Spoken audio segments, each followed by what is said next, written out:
At ayan na mga kalapatids, binread na natin yung Katbalogang Clacker natin. Ayan, so nag-overall din siya mga kalapatids.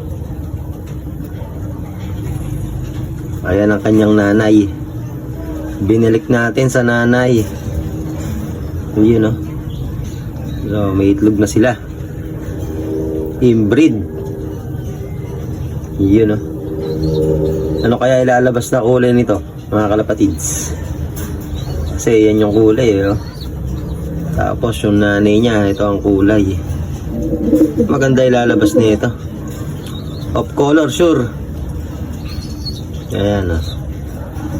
Sana mapisa parehas yung itlog. Ayos.